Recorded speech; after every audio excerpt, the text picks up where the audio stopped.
Bien. Buen día, estimadas autoridades, ponentes invitados, profesores y estudiantes de las diferentes delegaciones. En el marco del 17º Congreso Nacional y 15º CONIETS, iniciamos el trabajo académico de hoy, 10 de septiembre del 2024. Es hora de nuestra primera conferencia magistral. Vamos a dar a conocer un poquito más de él. Nacido en Uruguay, viene desde el caluroso Brasil. Tiene una maestría y doctorado en Servicio Social por la Universidad Federal del Río de Janeiro. Ha sido un destacado docente en Uruguay. Vamos a recibir con unos fuertes aplausos al doctor Carlos Montaño Barreto. Para subir ya. Es profesor visitante y conferencista en diversos países latinoamericanos, coordinador de la Biblioteca Latinoamericana de Servicio Social de Cortés Editora, ha traducido diversas obras a la lengua española, es autor de La naturaleza del servicio social, entre otros libros. Otra vez vamos a recibir al doctor con unos fuertes aplausos.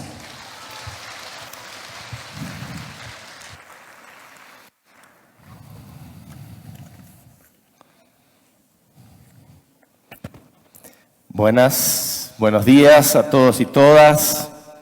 Iba a preguntar si me oyen, pero claro que me oyen. Voy a alejar un poco el micrófono. Bueno, voy a poner mi autocontrol de tiempo. Es un honor y un placer para mí estar una vez más acá en Puno, una tierra maravillosa, con gente maravillosa, con una historia y una cultura maravillosa. Es mi cuarta vez presencial en Puno, desde el lejano 1999, cuando estuve por primera vez aquí, conociendo a muchos de ustedes. Algunos profesores hoy eran entonces estudiantes y después de esto, esta es la cuarta vez, 3 veces más, estuve antes de esta en Puno. 2 veces de forma remota, una de ellas no pude, está muy alto el volumen, ¿no? Una de ellas quería mucho estar presente, pero no pude, porque tuve el privilegio de ser homenajeado por un grupo de estudiantes dándole mi nombre al nombre de su generación. Hay algunos de esa generación que está ahí, ya están recibidos, ya no están más entre el Congreso de Estudiantes. Bueno, quisiera entonces con este preámbulo saludar a los estudiantes y las estudiantes, organizadores y organizadoras, miembros, participantes de este Congreso Nacional Internacional de Estudiantes de Trabajo Social. Saludar a través de Alex, quien fue el contacto principal. Ayer tuvimos el gusto de conocernos presencialmente. A través de él, a todos los organizadores de este evento, felicitarlos. A través de mi queridísima amiga, hace más de 30 años, Georgina, con quien hemos compartido tantos momentos, tantas instancias en diversos países de América Latina, en procesos de lucha por la LAETS, por la refundación en la AIDS, y por medio de ella también saludar a varios y varias de las colegas queridas, ya también de hace tanto tiempo, con quien hemos compartido muchas oportunidades y muchos espacios.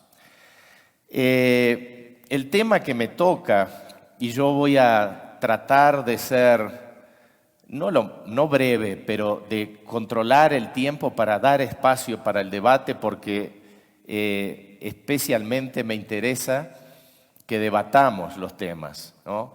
O sea, que no venga alguien de afuera, haga su intervención y no tenga espacio, ¿no?, en momentos de intercambio, inclusive de intercambio polémico.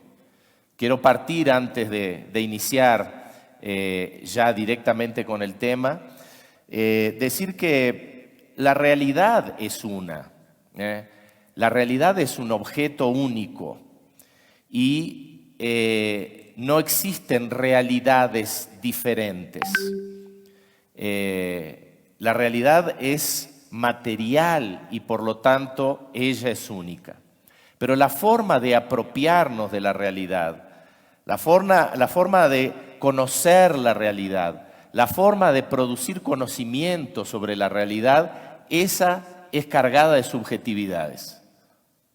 O sea, la realidad no es subjetiva, como en el pensamiento posmoderno. Es objetiva, es material, es única. Pero nos apropiamos de la realidad a partir de nuestras subjetividades, de nuestros valores, de nuestra ética, de nuestras experiencias de vida, de nuestras perspectivas teórico y metodológicas, de perspectivas ideológicas. Todo esto hace parte de la forma como comprendemos la realidad, del lugar que ocupamos en el mundo, de la visión de mundo que tenemos, de cómo nos proyectamos para el futuro. Todo esto es fundamental para apropiarnos de conocimiento. Por lo tanto, en las ciencias sociales, el conocimiento es objeto de polémica, porque pensamos diferente, porque tenemos valores diferentes, porque ocupamos lugares diferentes en la realidad. Y por lo tanto, el conocimiento que tenemos sobre la realidad es diferente de uno para otro. Desconfíen de todo aquel que presenta una ponencia, un texto, un libro, una conferencia, diciendo que es la verdad. La verdad existe, está en la realidad. Pero el conocimiento, repito, es objeto de diversos elementos subjetivos. Es muy diferente, por ejemplo, conocer para transformar la realidad que conocer para mantener, perpetuar la realidad. Aquí ya tenemos una división de caminos fundamentales. No es la única, de repente es la primera. ¿Queremos conocer porque queremos transformar la realidad o queremos conocer porque queremos mantener la realidad? Esto es importante, no solo como preámbulo para decir que lo que voy a exponer es producto de mi visión de la realidad, a partir de mis valores, a partir de mi perspectiva teórico-metodológica, a partir de mi visión de mundo y de proyección de sociedad. Pero también es fundamental para cuando lleguemos a lo crítico en el trabajo social. ¿Qué es lo crítico en el trabajo social? ¿Por qué? Porque ahora sí inicio con el tema. El tema que me convoca es de la reconceptualización al trabajo social crítico. Por lo tanto, hacer un percurso, un camino histórico, teórico, profesional, desde la reconceptualización hasta el momento actual. Voy a pasar muy rápido por la reconceptualización, porque me interesa extraer de ella los elementos para pensar el contexto actual.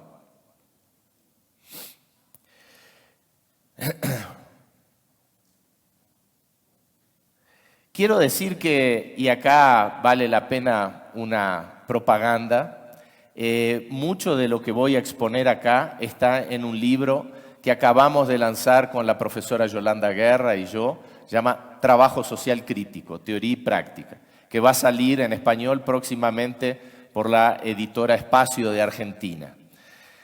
Mucho de lo que voy a exponer aquí es objeto de reflexión en ese libro. La reconceptualización, y ustedes ya la han abordado de diversas maneras, la reconceptualización ha traído para nosotros un elemento fundamental. Presentó las preguntas correctas, cuestionó correctamente muchas cosas. La reconceptualización cuestionó el papel del Estado. La reconceptualización cuestionó el papel de las políticas sociales. La reconceptualización hizo un autocuestionamiento sobre el papel del trabajo social tradicional. La reconceptualización trae también cuestionamientos sobre la desigualdad social y la importancia de superar la desigualdad social. Sin embargo, gracias. Gracias y gracias a Georgina que me trajo el café. Ah, no fue ella. La reconceptualización nos presentó los problemas fundamentales, pero sus respuestas fueron limitadas. Limitadas por razones obvias. Estábamos iniciando el proceso de relacionamiento del trabajo social con la teoría social. Estábamos gateando todavía desde el punto de vista teórico. No teníamos las herramientas teóricas y metodológicas o teórico-metodológicas para abordar la realidad y responder a esas importantes preguntas. Y por lo tanto, las respuestas son respuestas que, quiero decirlo bien, equivocadas desde mi punto de vista, pero que hasta ahora tienen mucha presencia. Por ejemplo, la propuesta a la desinstitucionalización. Decía correctamente la reconceptualización. El Estado es el Estado burgués.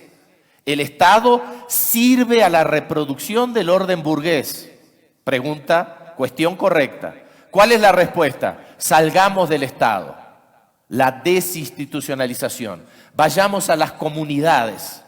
La respuesta es absolutamente mesiánica, absolutamente ilusoria. Yo acostumbro a decir que salimos del Estado, fuimos a las comunidades y descubrimos que en las comunidades no había nadie que nos pagara el salario. Y tuvimos que volver al Estado, porque nosotros somos trabajadores que vendemos nuestra fuerza de trabajo. Precisamos de la remuneración de nuestra fuerza de trabajo para intervenir profesionalmente. No somos actores voluntarios, somos profesionales del trabajo social. Nuestra práctica profesional es institucionalizada mayoritariamente. La segunda propuesta o respuesta equivocada, la idea de una teoría específica. Supuestamente, para superar el vicio positivista de ser una técnica y no una ciencia social, decidimos, tenemos que encontrar nuestra teoría específica. Buscamos diversas propuestas. No hay una teoría específica del trabajo social. En realidad, fuera del positivismo, de la lógica positivista, no hay teoría específica ni objeto específico de ninguna ciencia social. La realidad es compleja y es una totalidad que debe ser abordada en su complejidad por todas las ciencias sociales. No hay una teoría específica, entonces, porque no hay un objeto específico. Entonces inventamos en la reconceptualización la idea de que nuestra teoría específica no responde a un objeto específico de la realidad, sino a la sistematización de nuestra práctica. Insertamos la teoría en el proceso de intervención y redujimos la teoría al diagnóstico social, a la evaluación, al conocimiento instrumental. Eso es un conocimiento importantísimo, pero no es teoría. Es la misma cosa que un médico que me va a atender, le presento mis síntomas, moviliza su conocimiento teórico, realiza un diagnóstico para el tratamiento. Eso es importantísimo. Sin este conocimiento, sin ese diagnóstico, el médico no puede tratarme en mi enfermedad. Pero ese diagnóstico que hizo a mí, el paciente que entra después que yo salí, no va a tener el mismo diagnóstico. El médico no puede decirle, tome este remedio. Y el paciente dice, pero usted no va a examinarme. No, ya examiné el anterior. No, el diagnóstico vale para el paciente anterior, no para el paciente siguiente. Entonces, vean, Eso envuelve conocimiento teórico, moviliza conocimiento teórico. Es un conocimiento importantísimo el diagnóstico para poder actuar, pero no es un conocimiento teórico en sí. Reducir el conocimiento instrumental, el conocimiento situacional, transformarlo en la supuesta teoría específica del trabajo social, no va a dar más tiempo para problematizar eso, pero basta decir que es otra de las respuestas equivocadas de la reconceptualización. Para caminar, entonces, a la apropiación de lo mejor que la reconceptualización nos dejó, las preguntas, superando los errores de sus respuestas y llegar inclusive a lo que nos convoca hoy, el trabajo social crítico, quiero muy rápidamente poner en la mesa los fundamentos del trabajo social. Sin ellos no podemos analizar el trabajo social.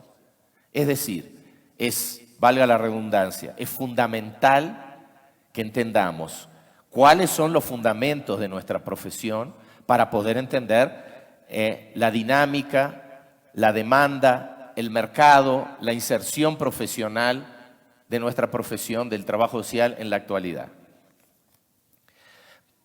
Para hablar de fundamentos, no solo del trabajo social, sino de los fundamentos de cualquier fenómeno o cualquier sujeto, debemos entender qué es lo que lo funda, qué es lo que constituye la base histórica, social, teórica, para el surgimiento de ese fenómeno o de ese sujeto. O sea, lo que funda un sujeto, un fenómeno, es algo anterior y mucho más amplio que ese sujeto. No podemos hablar de fundación de un fenómeno, de un sujeto, a partir de sí mismo. Esos son características particulares de ese fenómeno. Pero lo que lo funda existía antes. Lo que funda algo es lo que crea las condiciones para el surgimiento de ese algo. Por lo tanto, es un error también de la reconceptualización o de parte de ella, entender los fundamentos de nuestra profesión como siendo apenas las actividades que desempeña. Nosotros acostumbramos a identificar los fundamentos de la profesión con sus actividades. Entonces, cuando nos preguntan, ¿cuál es el papel social? ¿Cuál es la función social de nuestra profesión? Hacer entrevistas, hacer informes, organizar grupos. No, esas no son nuestras funciones. Esas son nuestras actividades. Nuestra función social es el papel de nuestra profesión en la sociedad que funda este nuevo sujeto, este nuevo actor. ¿Cuál es entonces la función de nuestra profesión?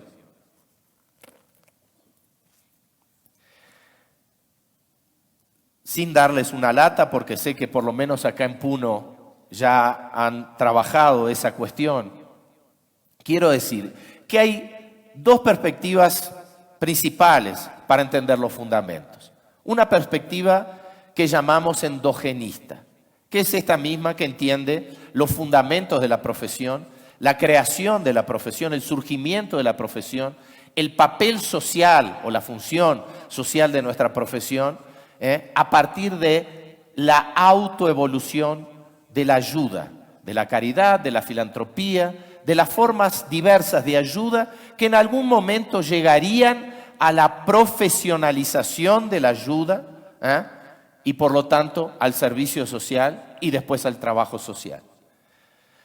No voy a entrar en detalles en esta perspectiva ni en los autores que la desarrollan, ni siquiera en sus problemas.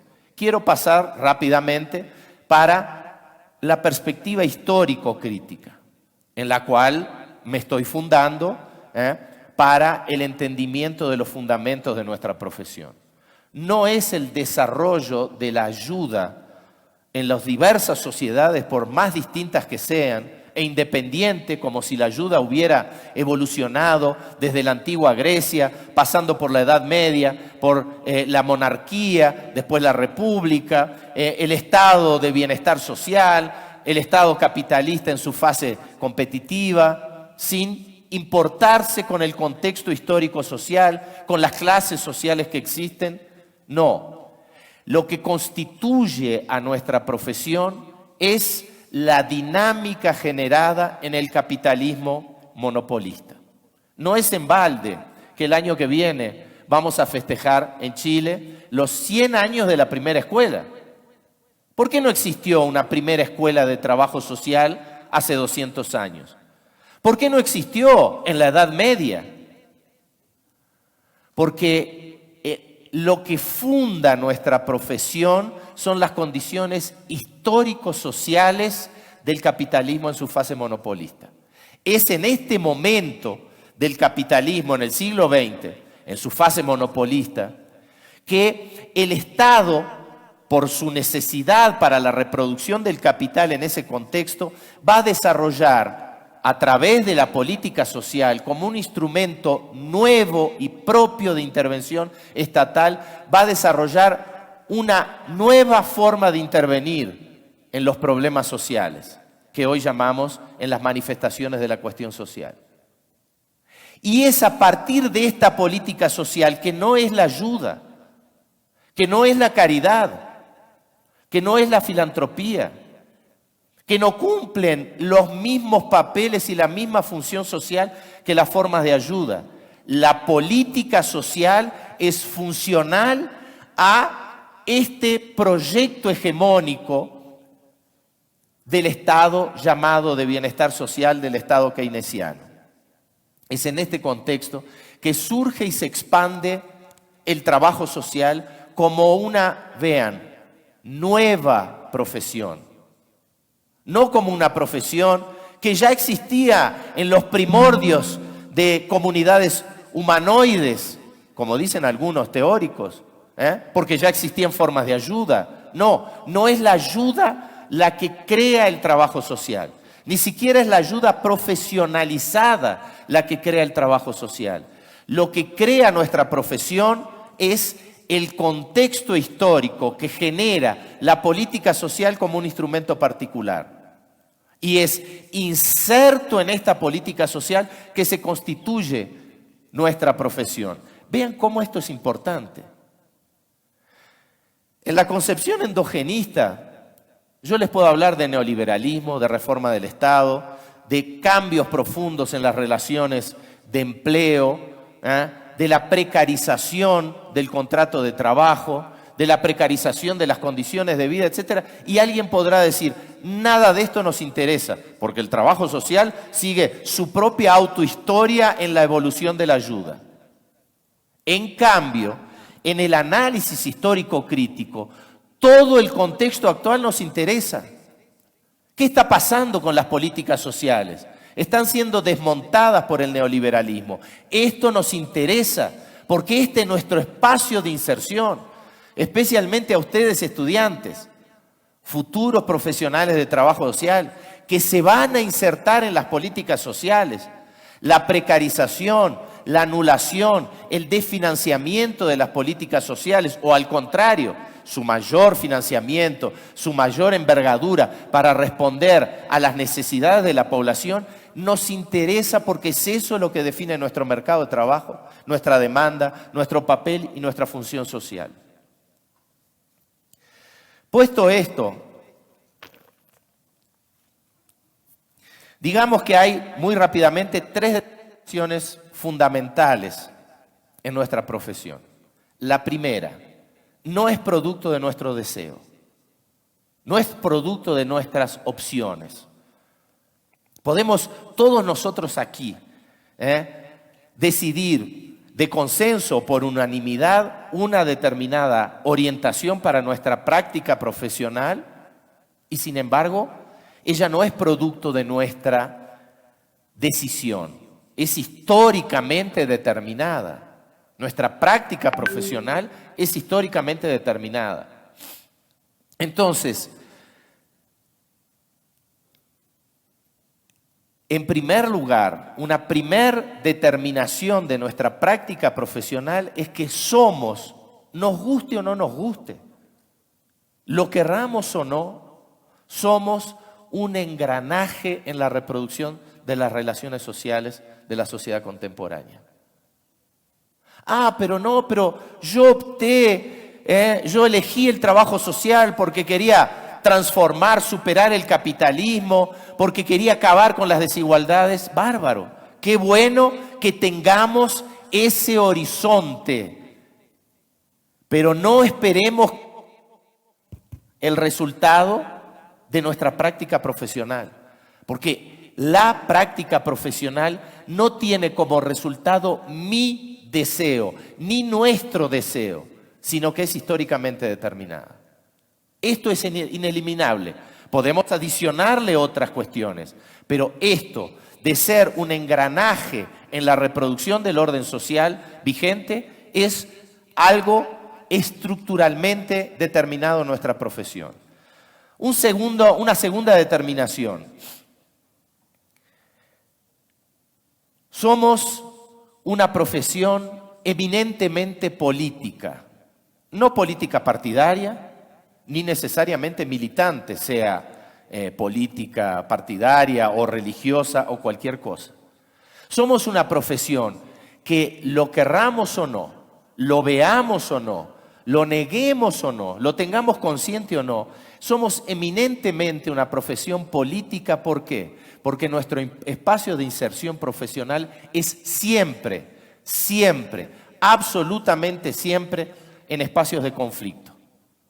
En espacios de conflictos de intereses, donde se inserta el profesional de trabajo social, no hay armonía de intereses, ni entre los sujetos directamente envueltos en la intervención profesional, ni en los sujetos indirectos, como las clases sociales, organizaciones sociales, sectores sociales más amplios que inciden con sus intereses, proyectos, etcétera, etcétera, en la realidad en la que intervenimos. Entonces somos una profesión eminentemente política.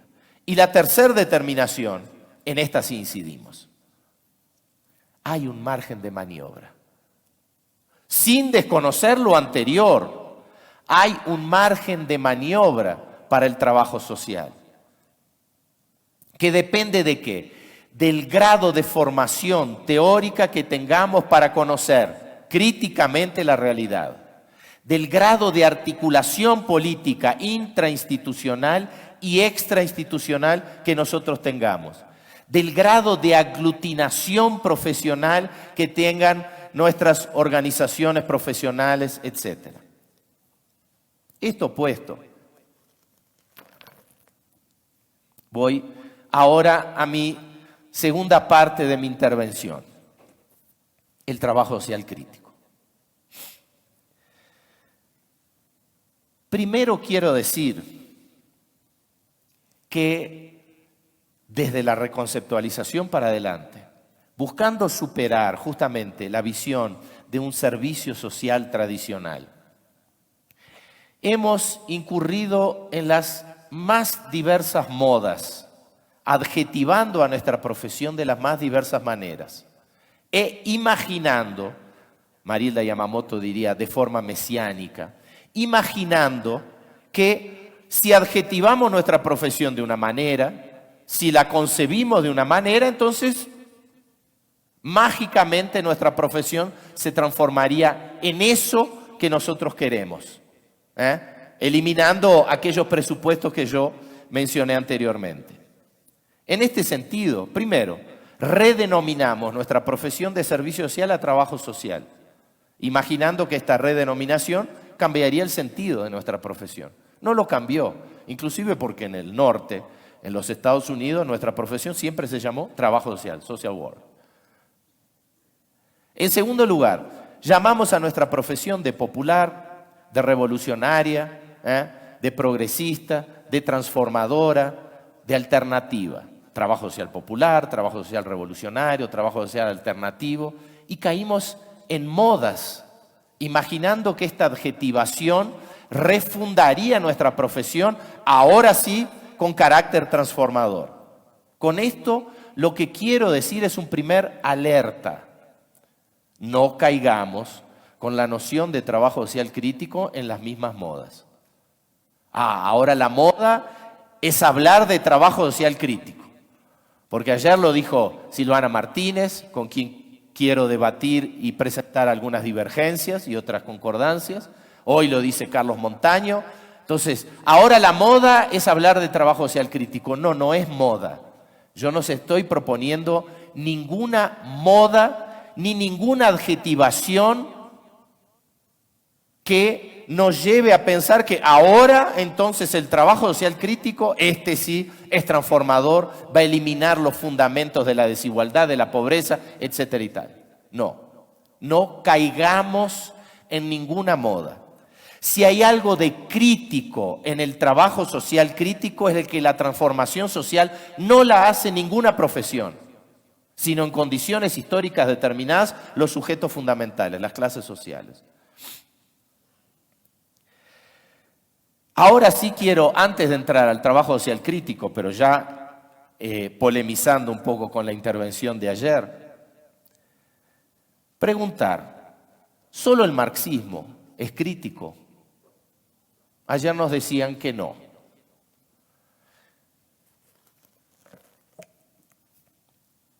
Y ciertamente no, porque dentro del marxismo hay de todo. Y fuera del marxismo hay muchos no marxistas que son mucho más marxistas en sus fundamentos. Y voy a citar como ejemplo a Charles Rice Mills, un sociólogo norteamericano de la nueva izquierda, que nunca se autodefinió como marxista, pero que sus análisis son saturados de categorías y del método marxista. ¿Qué es lo crítico entonces en el trabajo social? Primeramente, ayer nos decían que no hay solo crítica en el marxismo. No, no la hay. Y yo diría más, hay crítica en todo. Todo es crítico. El neoliberalismo es crítico al estado de bienestar social. La organización neonazista, Tradición, Familia y Propiedad, es crítica a avances sociales, de la igualdad de género, etc. La Iglesia luterana es crítica a la Iglesia católica, romana, apostólica. Una vecina moralista es crítica a los comportamientos supuestamente promiscuos de su otra vecina. Hay crítica en todo lado. Es más, ayer yo preguntaba a unos colegas, ¿conocen, y ahora pregunto a ustedes, ¿conocen, levante la mano, alguien que conozca a una única persona que se diga, yo soy acrítica, yo soy acrítico? Este es el único atributo que absolutamente todo el mundo puede colocarlo negativamente para los otros, pero nunca para sí mismo. Nadie se dice acrítico. Todo el mundo se dice crítico.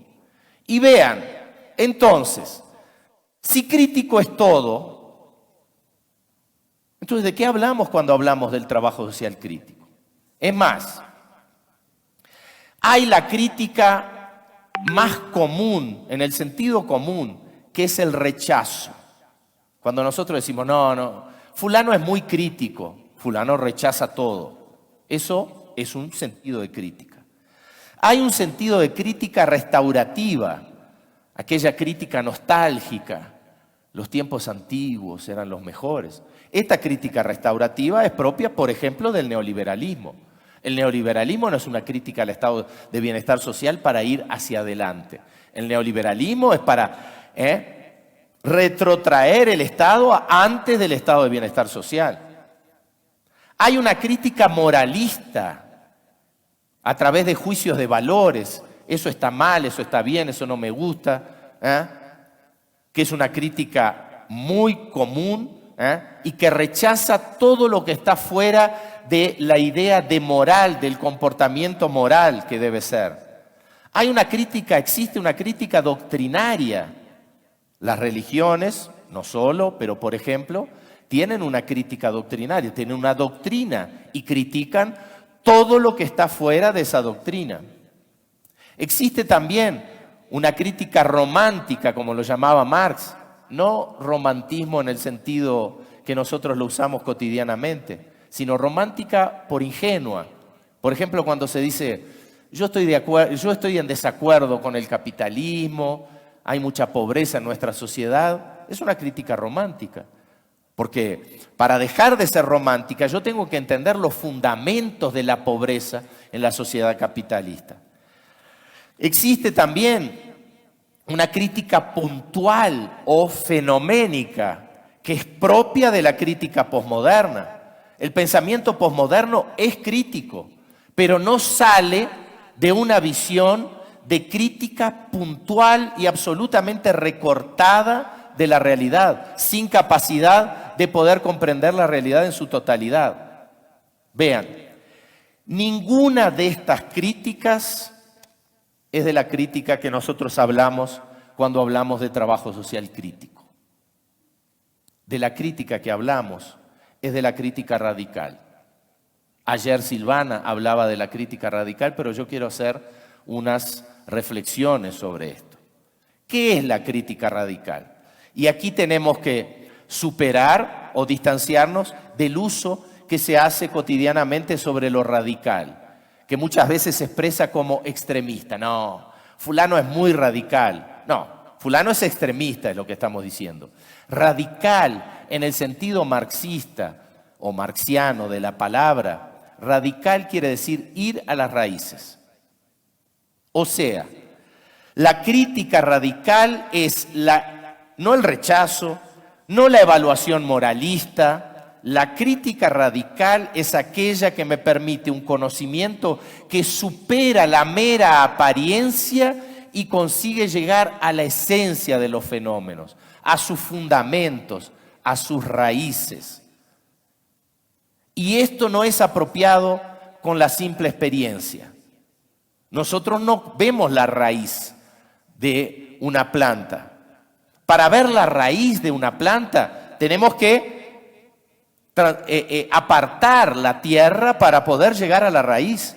Y solo así estudiar y ver cuál es la función de la raíz. Muy bien, llegamos a la raíz de la planta, pero la planta se murió. ¿Por qué se murió? Si hay agua acá. Y la raíz se alimenta del agua y la planta murió. Y ahí nos viene el pensamiento de totalidad. A 5 kilómetros o más hay un río que está siendo contaminado por una industria. Y es ese río que alimenta el agua que alimenta la planta que se acabó de morir. No basta apenas conocer la raíz del fenómeno aislado. Es preciso conocer ese fenómeno dentro de la totalidad. Vean, para Marx, la crítica radical busca alcanzar la raíz de los fenómenos en una perspectiva de totalidad, entendiendo ese fenómeno no como algo aislado, sino como dentro de un determinado sistema, dentro de una determinada totalidad. Para Marx aún, lo voy a decir ya traducido, la frase de Marx es: el arma de la crítica no puede sustituir la crítica de las armas. El poder material tiene que ser derrumbado por el poder material, pero la teoría se convierte en fuerza material cuando penetra en las masas. Esto quiere decir básicamente dos cosas. La teoría no transforma la realidad. Y quiero que guarden esto para después ver el papel de la teoría en la práctica profesional del trabajo social. La teoría por sí sola no transforma la realidad. La realidad material precisa ser transformada materialmente. Pero Cuando este conocimiento teórico radical que llega a los fundamentos de la realidad es apropiado por las masas, ahora sí tenemos un elemento, un arma de transformación social. Y quiero que guarden esto también, porque esto también dice respecto al papel del trabajador social. En síntesis, la crítica radical, en cuanto a herramienta de análisis y horizonte de acción, no configura necesariamente una práctica transformadora. Una teoría revolucionaria no determina mecánicamente una práctica revolucionaria.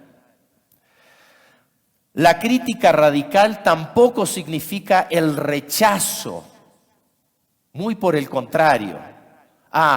Yo soy crítico de los posmodernos, entonces no voy a leer los posmodernos. Soy crítico del neoliberalismo, entonces no voy a leer autores neoliberalismo. Esto no es crítica, esto es ignorancia. La crítica no parte de la ignorancia. La crítica no significa que si soy crítico a una corriente teórica, entonces no preciso estudiarla.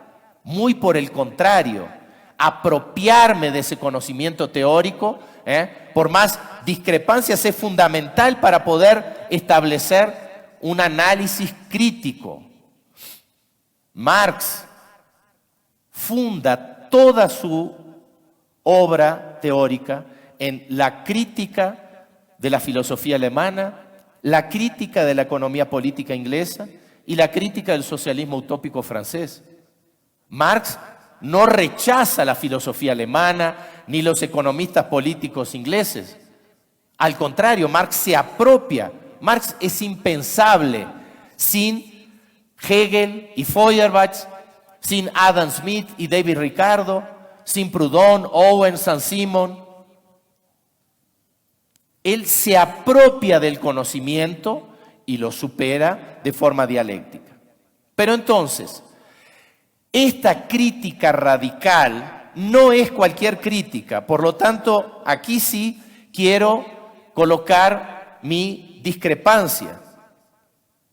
No toda crítica es de lo que estamos hablando cuando hablamos de trabajo social crítico.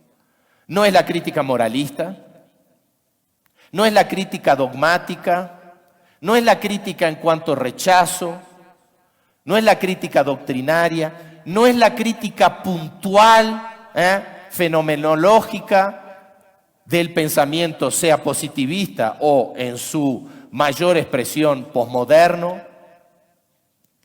No es la crítica ingenua que no conoce científicamente los fundamentos del fenómeno. La crítica radical de Marx, lo va a decir un marxista húngaro, George Lukács, en su libro Historia y Conciencia de Clase, va a decir, la crítica está en el método. Lukács va a decir, inclusive, y acá insisto en mi discrepancia o mi diferencia con la exposición de ayer, la crítica o apropiarse del pensamiento marxista para ejercer el análisis crítico de la realidad no es repetir las tesis de Marx. Marx escribió en el siglo XIX. Marx no conoció el estado de bienestar social. Marx no conoció las políticas sociales. Marx no conoció la universidad pública. Marx no conoció la inteligencia artificial.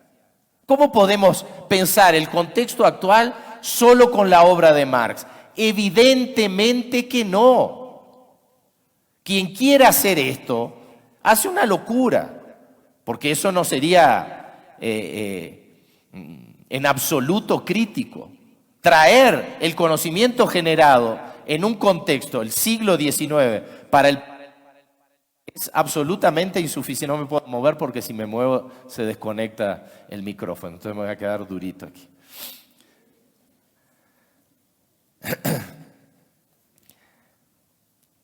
El método de Marx es, en primer lugar, un método dialéctico. Dialéctica quiere decir movimiento. La realidad está en movimiento, en constante movimiento. Si la realidad está en constante movimiento, conocer la realidad del siglo XXI no puede ser a partir de lo que se conoció y escribió en el siglo XIX. Tenemos que partir del momento actual, de nuestra realidad contemporánea, que está en movimiento también. La dialéctica es el movimiento, sea en la naturaleza, sea en la historia, lo dice Hegel. El movimiento es constitutivo de la realidad. Y este movimiento, el motor de este movimiento es la contradicción. La realidad es contradictoria. El segundo aspecto, y lo estoy diciendo muy superficialmente, el segundo aspecto del método de Marx tiene que ver con que todo fenómeno social contemporáneo es resignificado por el capitalismo. Claro que la desigualdad y discriminación de género existe mucho antes del capitalismo. El patriarcado es anterior al capitalismo, pero en el capitalismo es refuncionalizado. Claro que la desigualdad, la discriminación e inclusive la explotación o esclavitud a partir de cuestiones étnico-raciales es muy anterior al capitalismo. Pero en el capitalismo es resignificado. Claro que inclusive las luchas santas, las guerras santas, las luchas religiosas existen mucho antes del capitalismo, pero en el capitalismo son resignificadas. Si no, miremos lo que está ocurriendo en la Palestina y en Israel. El capitalismo refuncionaliza todas las cuestiones. Voy a dar un único ejemplo. La pobreza no existe apenas a partir del capitalismo. Miramos para atrás y es difícil encontrar en una sociedad en donde no exista pobreza. Entonces, alguien nos dice, si siempre existió la pobreza, el capitalismo no tiene ninguna culpa sobre la pobreza. ¿Qué pensamiento adecuado para la manutención del capitalismo? La pobreza en sociedades capitalistas se funda, además de la desigualdad, en la escasez de bienes, de riqueza. En nuestra sociedad capitalista, la escasez no existe. Lo que existe es la abundancia, la extrema abundancia. El capitalismo no es una sociedad de escasez. El capitalismo refunda la pobreza a partir de la acumulación de capital, vertiginosa acumulación de capital.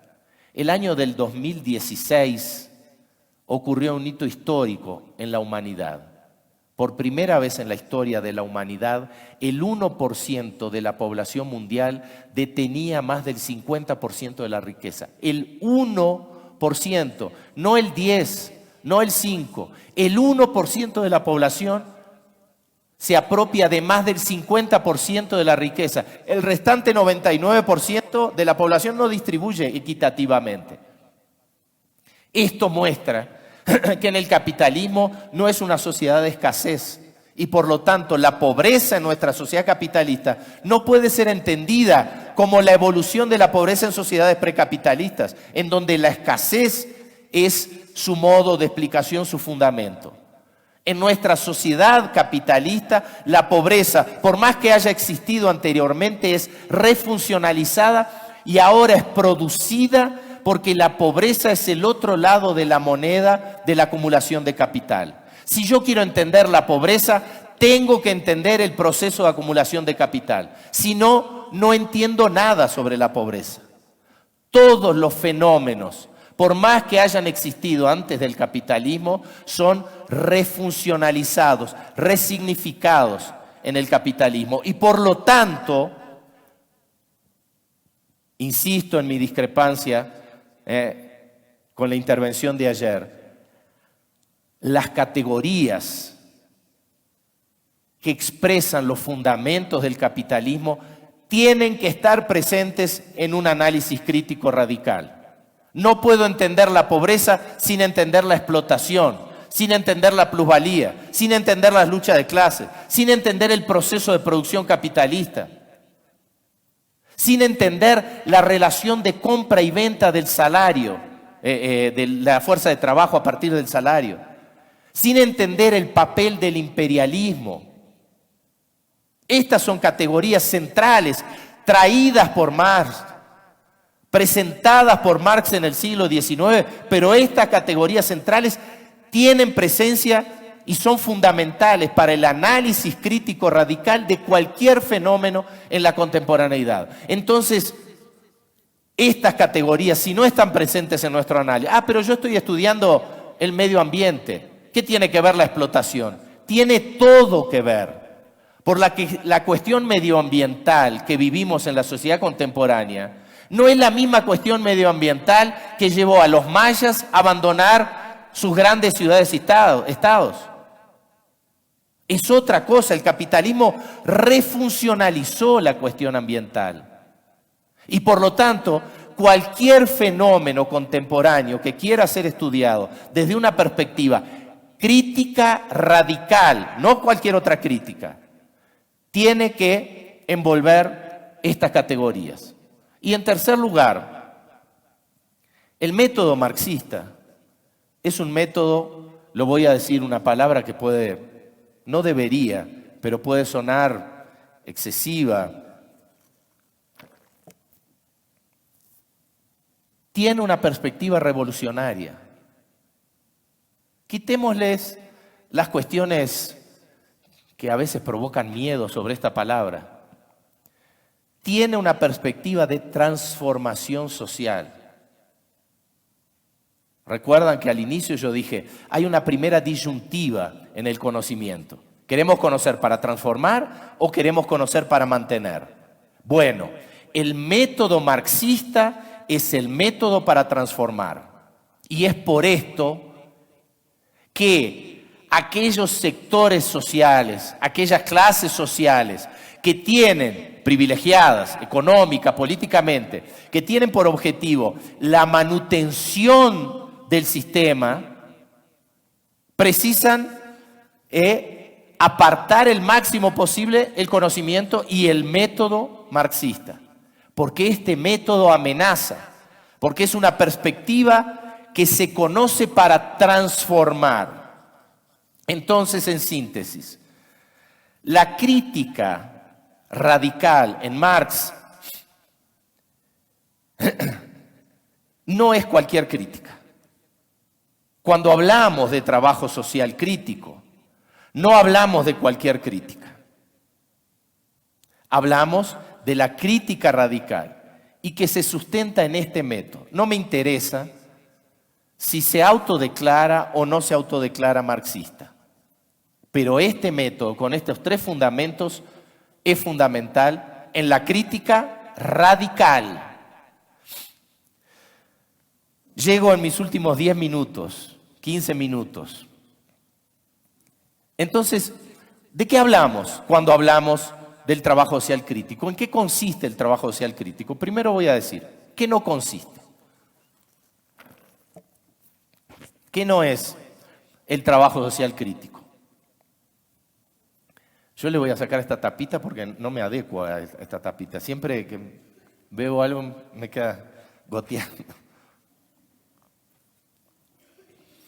¿Qué no es el trabajo social crítico? Primero, no remite en absoluto a un grupo, a una tendencia, a una ideología al margen de la profesión, en absoluto. Hablar de trabajo social crítico no puede significar una nueva moda, ya lo decía antes. No es un nuevo trabajo social. No significa una nueva etapa en el desarrollo del trabajo social. No representa un nuevo intento de refundación de nuestra profesión. Hablar de trabajo social crítico no equivale a identificarlo con revolucionario transformador. Ya vimos que la transformación social no se hace por la práctica profesional de ninguna profesión. Hablar de trabajo social crítico nos remite a tres cosas fundamentales: una capacidad, una postura y una perspectiva. En primer lugar, una capacidad teórico-metodológica, crítica radical. ¿Qué capacidad es esta? La capacidad de conocer la realidad, los fenómenos de la realidad. No interesa. Yo el medio ambiente, el otro la cuestión de género, el otro la discriminación étnico-racial, el otro la cuestión medioambiental. Cada uno con su tema, conseguir apropiarse de los fundamentos, de la esencia de cada uno de los temas, de los fenómenos de la realidad. En una perspectiva de totalidad, de vuelta me moví, en una perspectiva de totalidad. No aislé la planta y conocí la raíz. Tengo que conocer la tierra, los nutrientes, el agua contaminada que llega a través de una industria que tira sus desechos al río 5 kilómetros más allá. Conocer el fenómeno en su esencia dentro de una totalidad.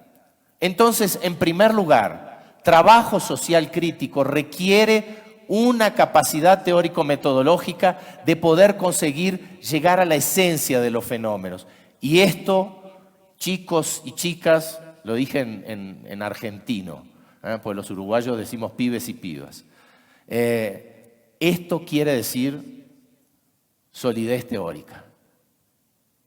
Esa idea, no, quiero ir para la práctica, no, teoría es para los sociólogos, no.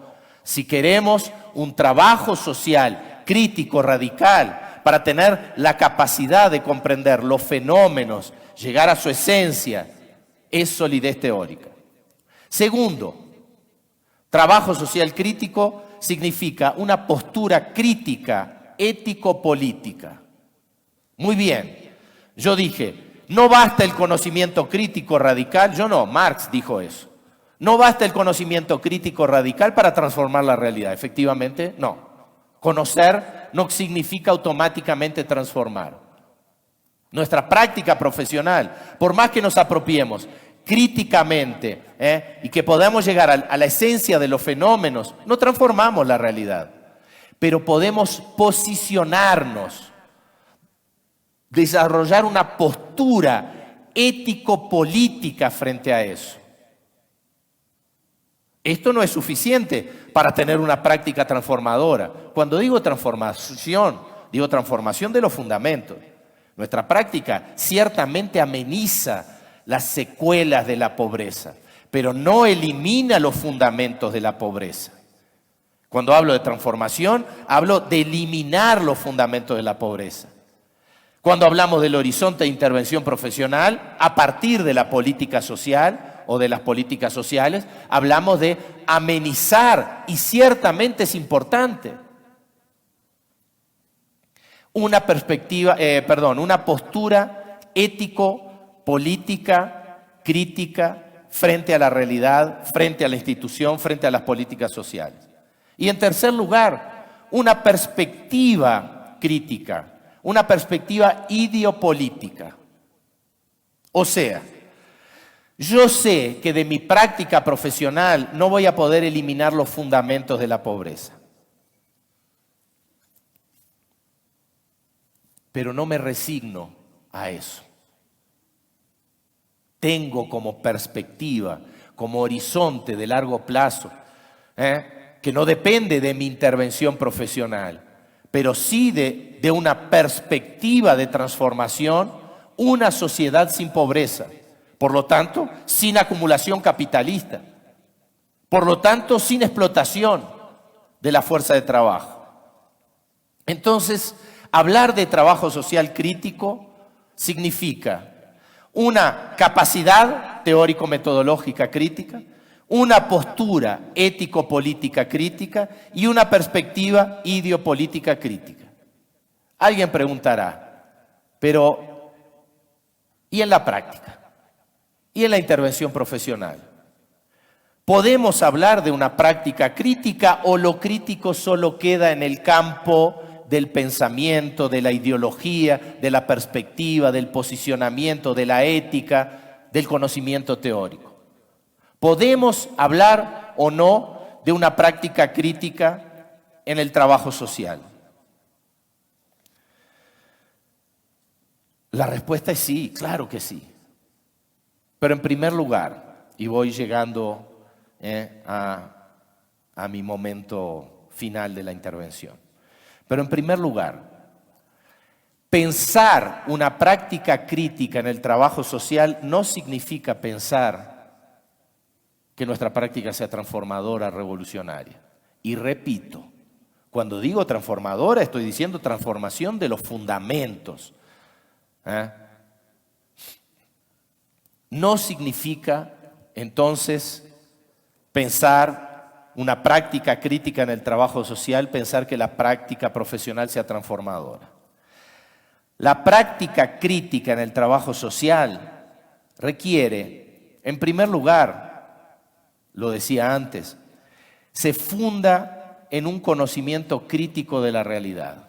No hay práctica crítica sin un conocimiento crítico de la realidad.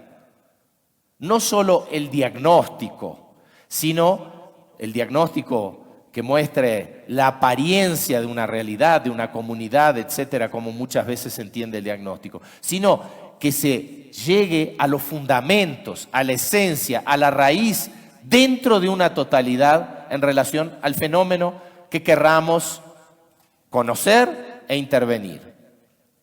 Práctica crítica en el trabajo social, entonces, presupone y se funda en un conocimiento crítico de la realidad. Ese conocimiento, y ahora voy a proponer una cuestión polémica, ese conocimiento crítico se genera en el propio proceso de intervención.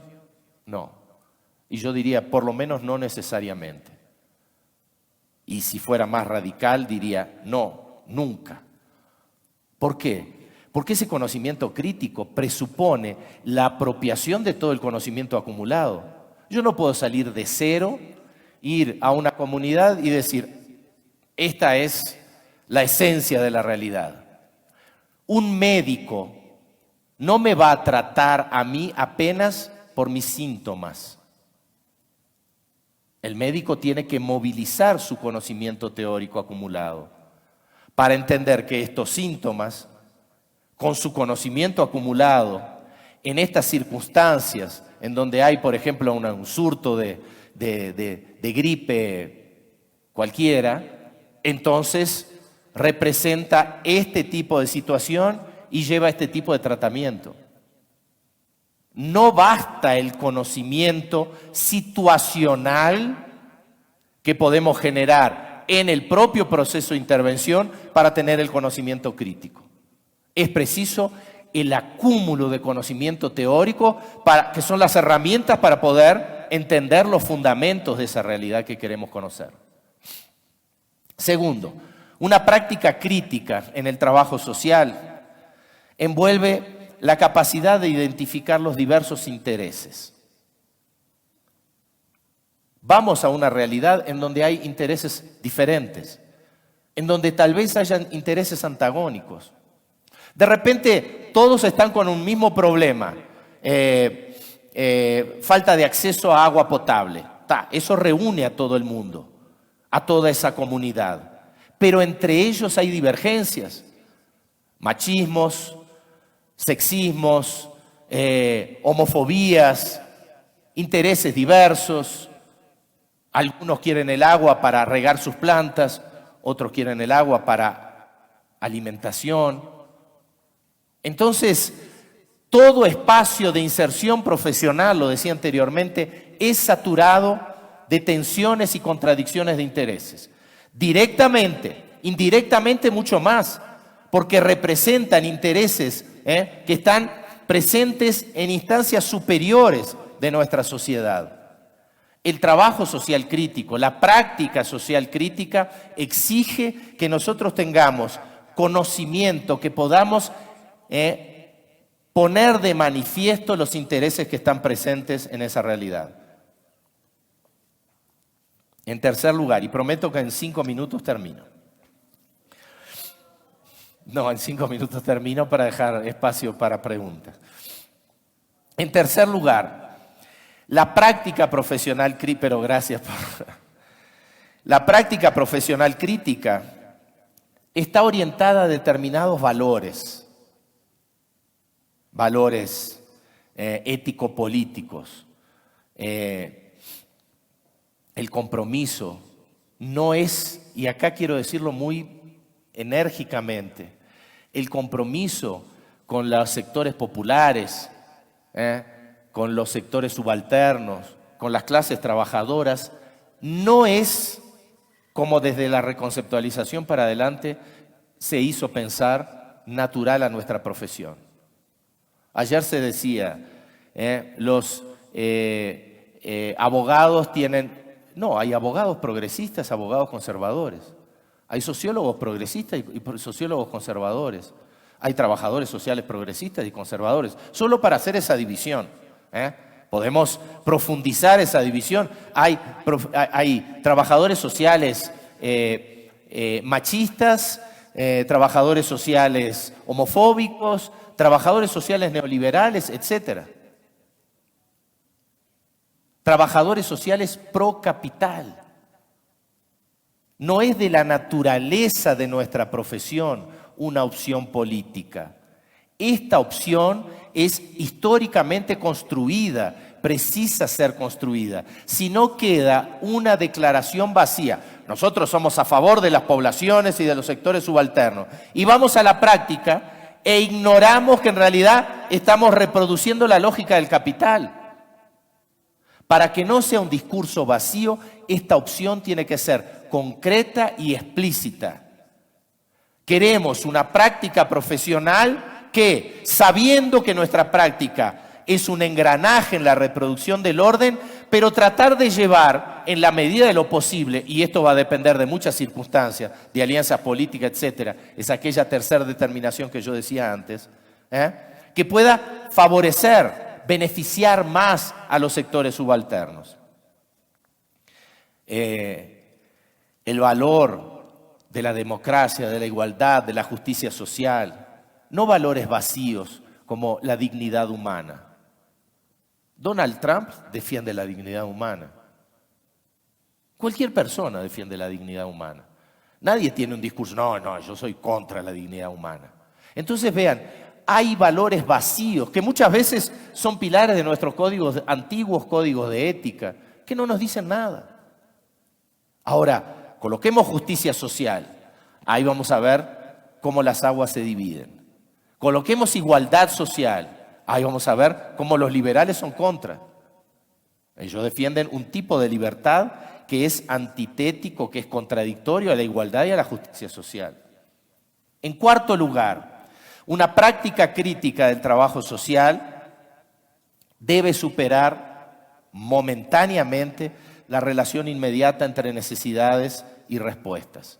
Es propio de la vida cotidiana y el profesional de trabajo social tiene su práctica cotidiana, es propio de la vida cotidiana el conocimiento inmediato y la respuesta inmediata a los problemas.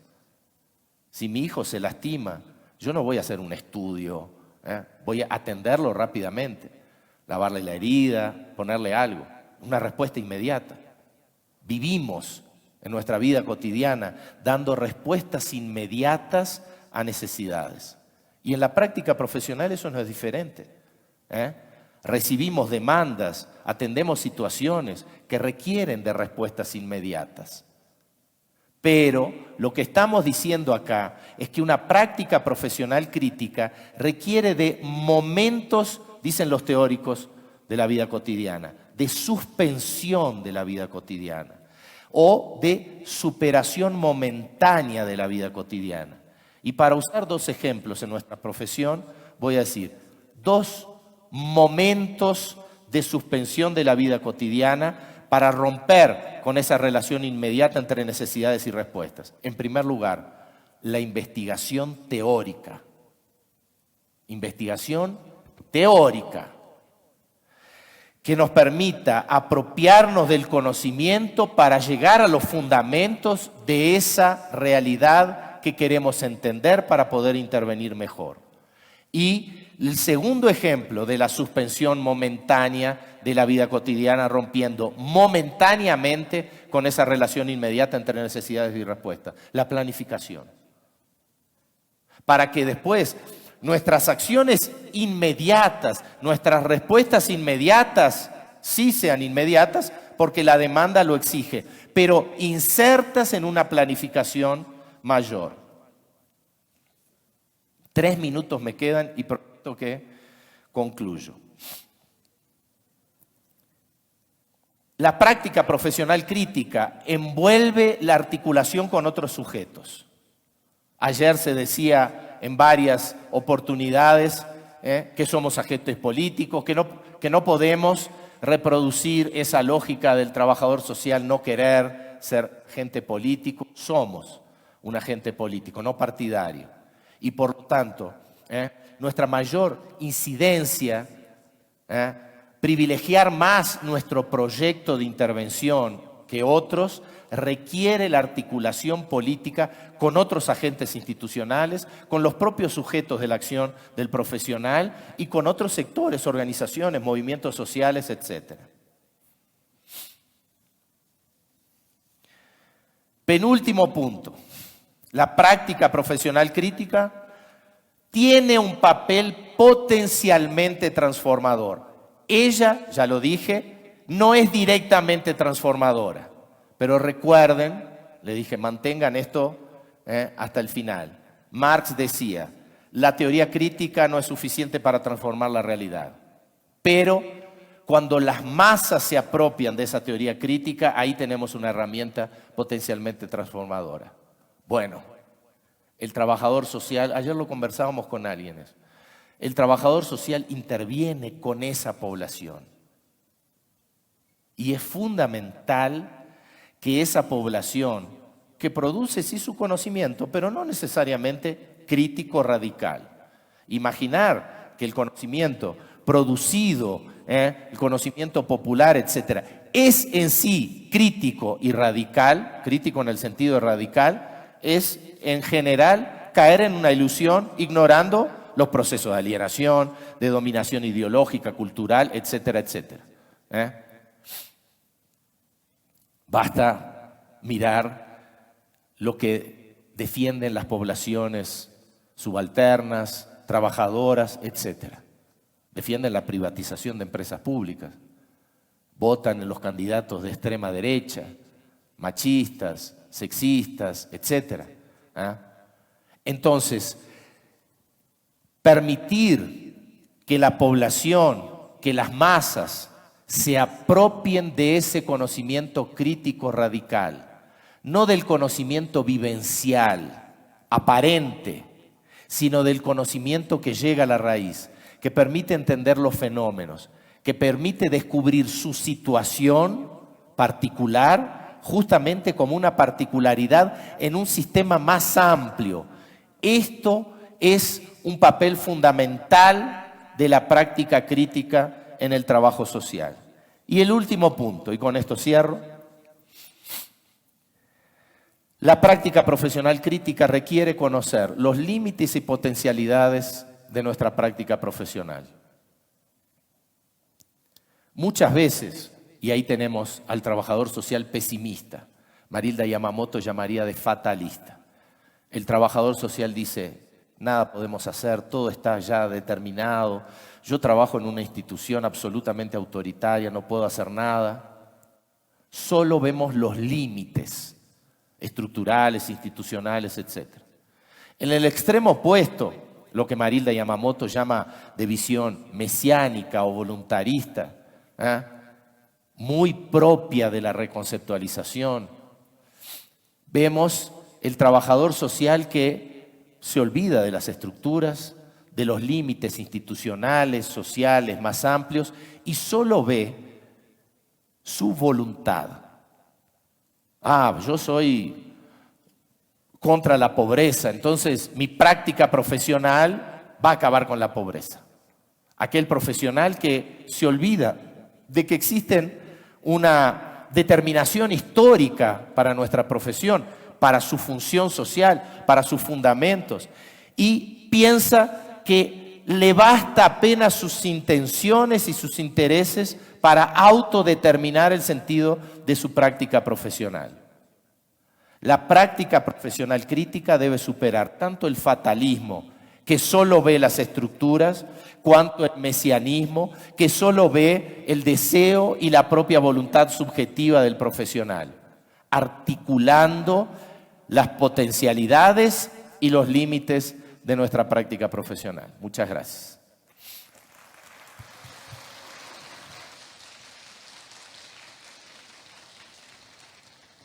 Qué ponencia tan inspiradora sobre el trabajo social crítico. Muchas gracias, doctor Montaño Barreto.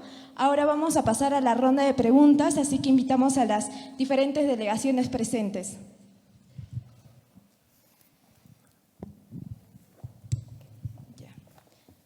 Ya.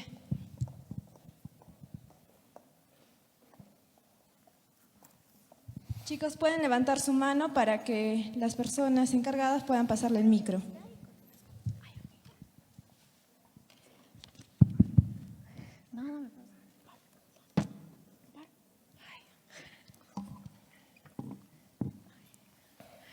Buenos días con todos. Mi nombre es Brenda de la Universidad Nacional Mayor de San Marcos. Bueno, la verdad me pareció interesante. Ya había más o menos conocido acerca sobre el trabajo social crítico. Habla un poquito más despacio para entender. Ya, ok.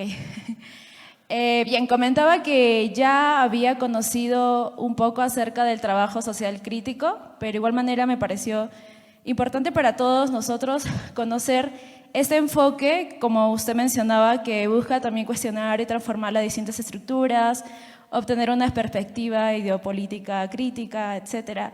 Y que también lo último que mencionaba, porque yo tenía entendido que el trabajo social crítico se centraba más en lo teórico, más usted estaba comentando que también existe trabajo social crítico práctico. Ante ello quisiera conocer cuáles son los desafíos o limitaciones de este enfoque y además, no sé si esté bien mi última pregunta, pero ¿cómo se puede evaluar su efectividad y también medir los resultados? Eso sería, gracias.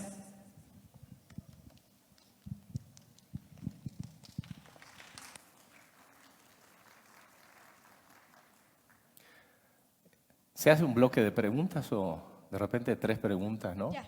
Vamos a pasar a la siguiente pregunta. Hay una compañera de la UNSA que… Sí. No, está bien. Sí, está bien. Que haga su pregunta. Bueno, ante todo, muy buenos días a todos los colegas, también a los ponentes, también a nuestras distintas delegaciones, a nuestros estudiantes de la universidad y doctor Carlos. Bueno, darle la bienvenida también y algo que me hizo recordar, y esto hablo como ex estudiante de la universidad y de la facultad. En el año 99 yo estaba como cachimba y hacíamos lo que es también, digamos, en esas temporadas, igual estos debates, y había incluso estudiantes de la universidad, de distintas universidades, pero a nivel internacional. En el 99, si usted se acuerda, también incluso había compañeros de Chile que venían como estudiantes, y ahí incluso, como ayer le comenté cuando entraba usted, tenía un pequeño recuerdo en mi agenda de mi slam, en la cual usted me dejó su autógrafo, y ahora después de muchos años lo vuelvo a tener a usted, y ahora ya parte de la plana docente de la universidad que Dios me ha permitido, y creo que tenemos muchos desafíos a nivel de trabajo social. Desde ese punto es mi intervención el día de hoy como ex alumna de la facultad y de Cachimba del 99, que me permite ahora poderle de repente hacer una pequeña pregunta, doctor Carlos. Bien sabemos de que, como usted dijo, la realidad es dinámica, estamos en constante cambio, y hay veces, digamos, también si se acuerdan mis estudiantes que tengo, he tenido diferentes cursos, siempre hablamos justamente de ese trabajo social crítico. Y un tanto que me motivó, como le dije también ayer, sobre lo que es su libro, ¿verdad? Sobre lo que es la naturaleza del servicio social. Entonces, porque un poco que ahí me llevó a pensar muchas cosas, y también, como usted dice, nosotros nos tenemos que llenar de un bagaje teórico, que ahora también usted lo mencionó, conocer esa realidad desde la teoría. Pero a veces también hay cuestiones y críticas de la sociedad que a veces nos llevan una incógnita y nos dice, la universidad, ¿qué aporta a la sociedad? Y ahí me viene la pregunta como trabajadora social, ¿verdad? Que manejamos diferentes enfoques, diferentes áreas de intervención. que de repente a por B tenemos problemas sociales como la injusticia social, como lo que es la corrupción, incluso tenemos problemas políticos a nivel nacional, de acá del Estado peruano, y también tenemos el conflicto, digamos, de esas brechas digitales, como son, digamos, ahora el empoderamiento que estamos viendo de las IAs, de las inteligencias artificiales, y que de repente años atrás del COVID no dábamos mucha importancia, porque decíamos en la universidad hay que enseñarles a los estudiantes, pero no tanto con lo que es la inserción de las TAC, tecnologías del aprendizaje y conocimiento, que después de ahí nos hemos tenido que empoderar para poder enseñar virtualmente. Entonces, a lo que yo me voy, doctor Carlos, ante ese punto final que usted nos dice, la realidad, la planificación y la práctica, y justamente de la práctica que nos dice que no es suficiente, digamos, para la transformación. Pero ¿qué hacemos nosotros como trabajadores sociales, verdad? Y más aún como docentes universitarios, ¿cómo hacer nuestro aporte a la sociedad ante tanta injusticia social, ante lo que es la corrupción?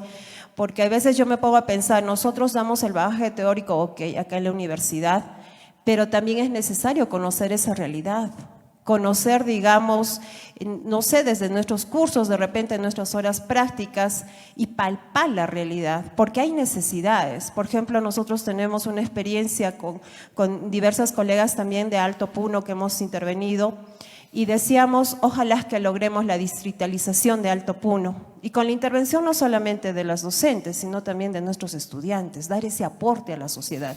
Y como usted dijo, empoderar a la sociedad, porque hay veces que dicen, aún todavía se espera el asistencialismo. ¿Por qué no nos da, no construyen las carreteras? ¿Por qué el alcalde no nos da esto? ¿Por qué aquello? Y a veces no comprendemos justamente esa cultura de participación ciudadana, que nosotros también como trabajadores sociales creo que estamos en la obligación de empoderarlos en la participación ciudadana. Porque si no tienen una cultura, no tienen especialmente la cultura de participación ciudadana, no se va a lograr.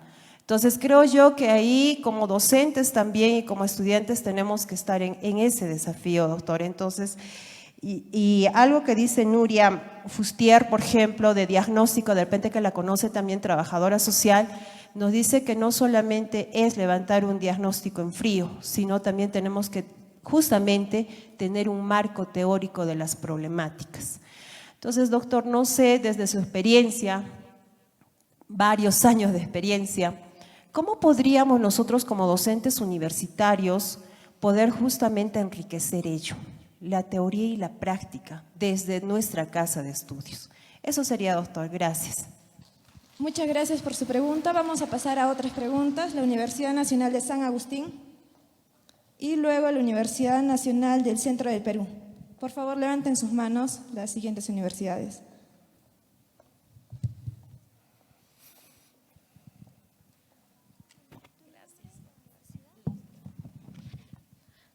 Muy buenos días con todos. Mi nombre es Rosy Parizaca y soy de la delegación de la Universidad Nacional de San Agustín de Arequipa. Primero que nada agradecer la presencia del doctor Montaño. Sinceramente yo estaba muy emocionada por poder escucharlo y escuchar justamente su perspectiva.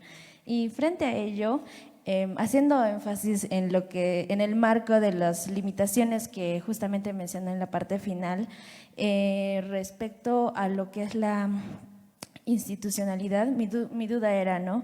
¿De qué manera la práctica crítica del trabajo social puede incorporar las perspectivas y conocimientos de otras disciplinas, conociendo obviamente que la naturaleza del trabajo social es justamente interdisciplinario, sin perder su identidad y autonomía como profesión? Muchas gracias, Rosy, por tu pregunta. Vamos a pasar a la Universidad Nacional del Centro de Perú. Por favor, levante su mano.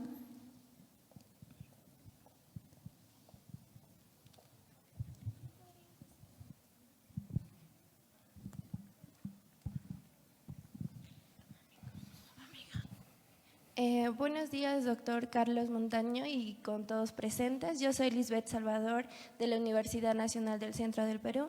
En sí, me pareció muy interesante el enfoque, ¿no?, de trabajo social crítico, en la cual nos menciona que para poder intervenir debemos conocer la realidad que sucede en nuestra población, en nuestra sociedad. Y bueno, ¿no? La pregunta que tengo es, ¿cómo podemos articular los principios del trabajo social crítico con las demandas y realidades de un contexto social cada vez más complejo que vivimos hoy en día, ¿no? Eso sería todo. Muchas gracias por tu pregunta. Vamos a pasar a la... Perdón, ¿podemos cerrar? Si no, no voy a poder responder. Ya, está bien, sí, siga. Y ahí después eventualmente hacemos otro bloque. Inclusive porque son cuestiones que yo no, inclusive en el tiempo que tengo, ¿qué tiempo para? Son 10:30, pero considerando que después viene, ¿hasta qué hora es? Para organizarme en la respuesta. Está. Son respuestas, en primer lugar, son cuestiones que es necesario trabajarlas, discutirlas y no apenas responderlas. ¿Ah? En segundo lugar, presuponen una instancia más amplia para que mínimamente podamos agotar o avanzar en esas cuestiones. Entonces voy a tratar de dar algún tipo de respuesta, tal vez más pensando en un insumo para que estas cuestiones puedan seguir siendo trabajadas.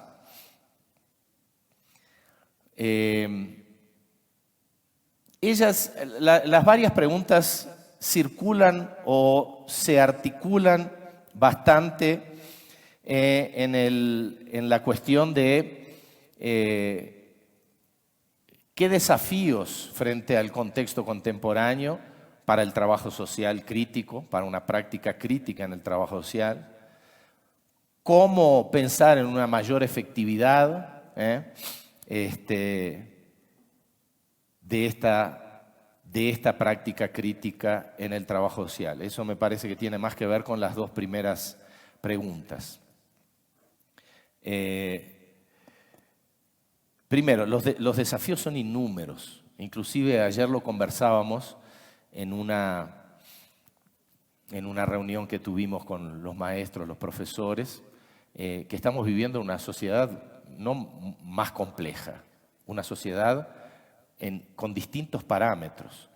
La inteligencia artificial, de la cual hoy más tarde el doctor Luis nos va a exponer, pero los medios de comunicación de masa, de la realidad virtual, la comunicación virtual, las redes sociales y todo lo que eso trae de novedad en nuestra realidad. La política está viviendo una situación completamente diferenciada, con las extremas derechas conquistando a través de todos esos mecanismos adhesión de jóvenes insatisfechos, de poblaciones con determinados perfiles que están siendo bombardeados con el pánico moral, etcétera y tal. Es una realidad que es nueva y tenemos que estudiarla y entenderla.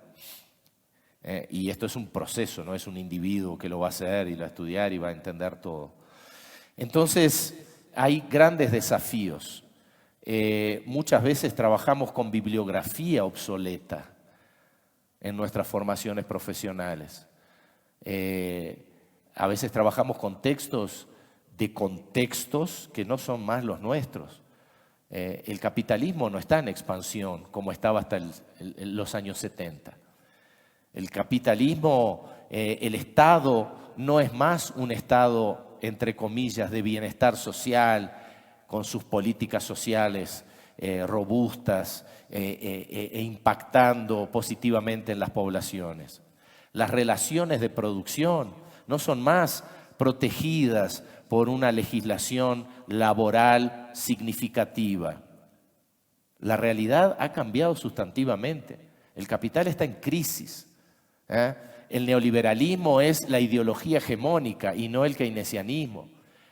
Las relaciones de producción se han desreglamentado completamente hasta llegar a la uberización del trabajo. Entonces, en primer lugar, el primer desafío, no hay receta para eso, es conocer esa realidad.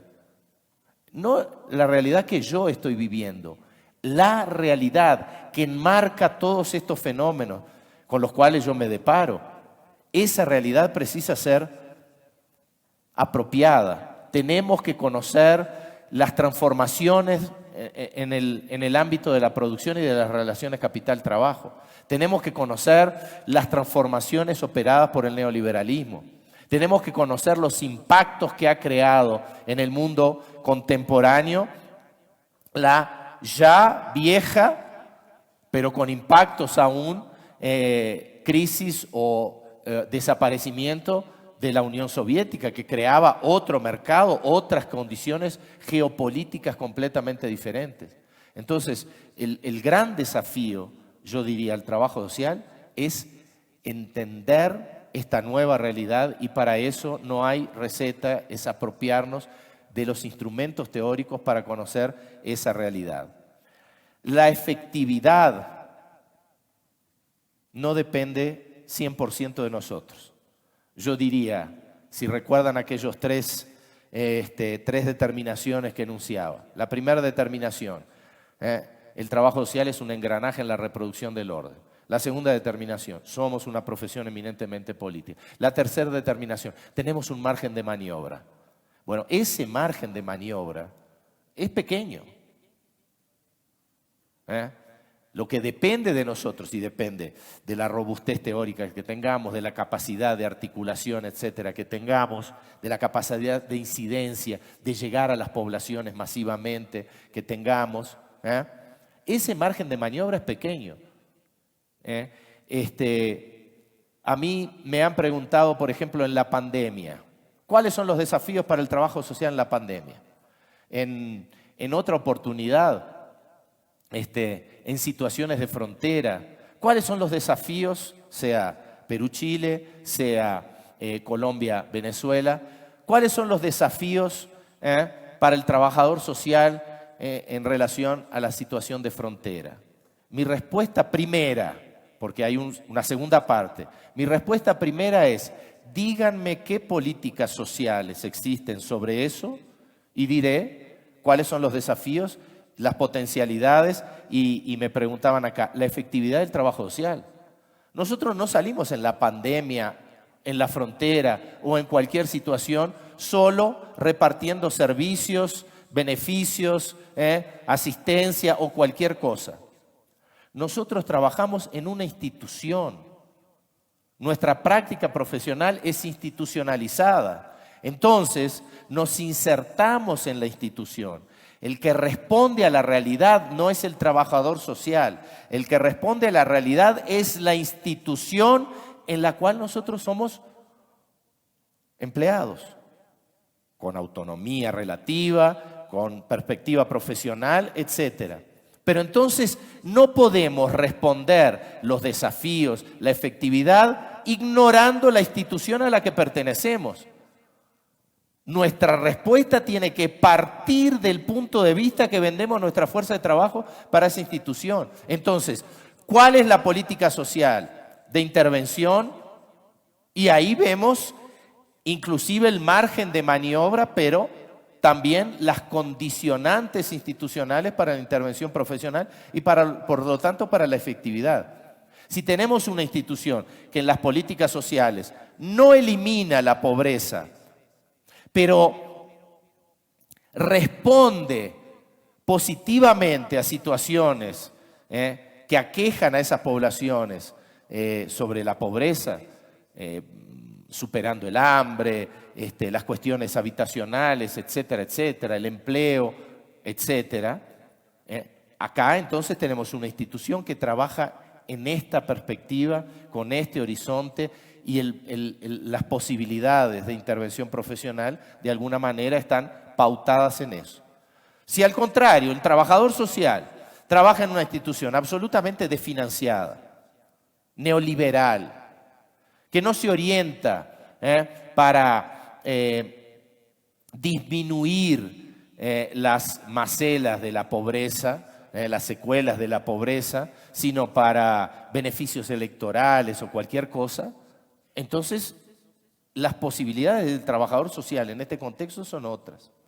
Entonces es fundamental, no hay respuestas universales, porque depende de esta inserción institucional, que no es solo en mi institución, porque la institución donde yo trabajo depende de un Estado, de un gobierno municipal, estadual, nacional o federal, que tiene determinada política, pasa determinado presupuesto para este tema, para esta institución.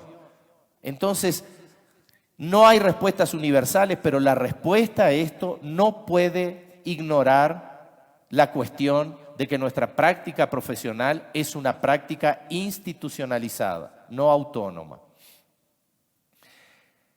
Quiero en este aspecto, sé que me van a odiar porque se ha repetido innúmeras veces desde ayer para hoy, el tema del empoderamiento.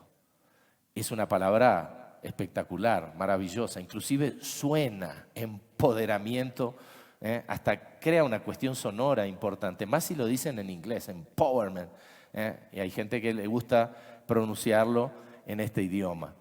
El empoderamiento es uno de los cantos de sirena más fuertes, porque empoderar a las poblaciones subalternas, empoderar a los pobres, empoderar al trabajo social, empoderar a las mujeres, empoderar a las comunidades indígenas, empoderar a pequeños grupos agropecuarios, empoderar a los desempleados, empoderar a los inmigrantes. Parece que es espectacular, pero ¿qué significa empoderar? ¿Empoderar cambia correlaciones de fuerza? Cuando empoderamos a una determinada población, a un determinado sector social, ¿disminuye el poder de su antagónico? Si no disminuye este empoderamiento, no altera ninguna correlación de fuerza. Entonces, se orienta apenas para la autoimagen, la autoestima y la automovilización para que los sujetos respondan autónomamente a sus problemas. Esto es lo que quiere el neoliberalismo. Que los sujetos se autorresponsabilicen por responder a sus problemas. Esto es lo que quiere el neoliberalismo. Entren a los documentos del Banco Mundial y del Fondo Monetario Internacional. Empoderamiento es una de las palabras que más se repite. Porque lo que se busca es justamente desgravar al capital del pago de impuestos para desresponsabilizar al Estado a responder con políticas sociales a las necesidades de las poblaciones, autorresponsabilizando a los individuos para responder individualmente o colectivamente a sus problemas. Esto es el proyecto neoliberal. Me interesa empoderar cuando cambia correlaciones de fuerza. Si ese empoderamiento no cambia correlaciones de fuerza, las refuerza. Crea una fantasía, un canto de sirena de que estamos transformando algo cuando en realidad, encantados por ese canto de sirena, estamos haciendo exactamente el proyecto neoliberal. Y no quería dejar de comentar, a pesar de que ya sé que me quedan 3 minutos, la penúltima pregunta de incorporar, cómo incorporar otras perspectivas de otras disciplinas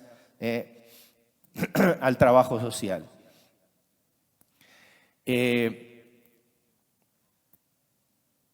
positivismo, la racionalidad positivista, segmenta la realidad en esferas sociales y las compartimenta. Hace que unas no se correspondan, no se correlacionen con otras. Entonces tenemos lo económico en el positivismo. ¿eh? Es la producción, es la comercialización. Tenemos lo político, la acción del Estado, movimientos, organizaciones sociales, pero vean, lo económico no se corresponde con lo político. En la producción no hay cuestión política en la lógica positivista. En la dinámica política no hay fundamentos económicos en la lógica positivista. Lo mismo vale para lo cultural y para lo supuestamente social. Entonces tenemos compartimentos estanques separados, autónomos, lo económico, lo político, lo cultural, lo social. A cada una de ellas el positivismo crea una ciencia social particular, una disciplina, cada una encargada de su nicho, sin articular con lo demás. Por ejemplo, la pobreza es entendida en el ámbito de lo social, y si es entendida en el ámbito de lo social, a partir de la perspectiva positivista, la pobreza no tiene raíces políticas ni económicas. ¿Cómo entiendo la pobreza si no la entiendo a partir de la producción y apropiación de la riqueza en una determinada sociedad y del poder político que las categorías que producen la riqueza y las que se apropian de la riqueza tienen en esa sociedad? Ahí voy a entender la pobreza como una cuestión cultural, individual, y van a surgir innúmeras tesis y libros sobre la cultura de la pobreza. Proudhon va a escribir la filosofía de la miseria, al cual Marx le va a responder con la miseria de la filosofía. La filosofía de la miseria de Proudhon dice que la miseria, la pobreza, se autorreproduce. Ahí van a venir perspectivas malthusianas que van a decir, no, la política social no, la asistencia no, reproduce la pobreza porque genera que la población se acomode a la asistencia en lugar de salir a luchar por sus propios recursos. Entonces vean, esto hace el positivismo. Segmenta la realidad y por lo tanto crea campos de conocimientos autónomos que no se dialogan. Lo máximo que hace el positivismo es después la interdisciplinariedad. Cada uno con su disciplina, pero se reúnen, juntan los papeles y supuestamente trascendieron la mera disciplinariedad. No, no se trasciende con la interdisciplinariedad. Apenas se trasciende con la eliminación de la disciplinariedad. Marx decía, existe una única disciplina, la historia. Y dentro de la historia están todos los aspectos económicos, políticos, cualquiera que yo quiera estudiar. Yo siempre digo Juancito, no sé por qué, alguna vez empecé este ejemplo, lo llamé de Juancito y sigo usando Juancito. Mi hijo se llama Miguel, entonces ahí Freud explica. El trabajador social va a conocer a Juancito. Juancito, contame de tu vida. Juancito dice, mire, yo vengo de la zona norte de Perú. No, Juancito, eso déjalo para el antropólogo. Yo soy trabajador social. Ah, sí, bueno, yo estoy desempleado porque trabajé en una mina. No, Juancito, yo soy trabajador social. Esto que estás diciendo se lo dejas para el economista. ¿Tá? Ahí Juancito viene y me dice, o le dice el trabajador social a la trabajadora social. Sí, porque yo entré en una organización política. Juancito, esto se lo dejas al cientista político. Yo soy bueno, a esa altura del campeonato, Juancito me mandó para aquel lugar y se fue. Porque yo no puedo separar a Juancito en pedazos. Juancito no es un brazo económico, una pierna política y una cabeza social. Juancito es todo eso. Si yo quiero entender a Juancito, no puedo decir que como soy trabajador social solo quiero entender lo social de Juancito, porque Juancito no se separa. Tengo que entenderlo a la totalidad de Juancito inserto en una sociedad más amplia. Entonces, claro que la producción teórica es producida por un antropólogo, por un historiador, por un cientista político, por un economista, por un trabajador social. Son las profesiones que tenemos, que tienen, que existen. Pero todo conocimiento es importante para nuestra formación y para producir un conocimiento de totalidad o apropiarnos de un conocimiento de totalidad de una determinada realidad. Tenemos que superar, no articular las disciplinas, sino superar la disciplinariedad, trascender la disciplinariedad. En lugar de interdisciplina, la transdisciplina. Es esto. Les agradezco mucho.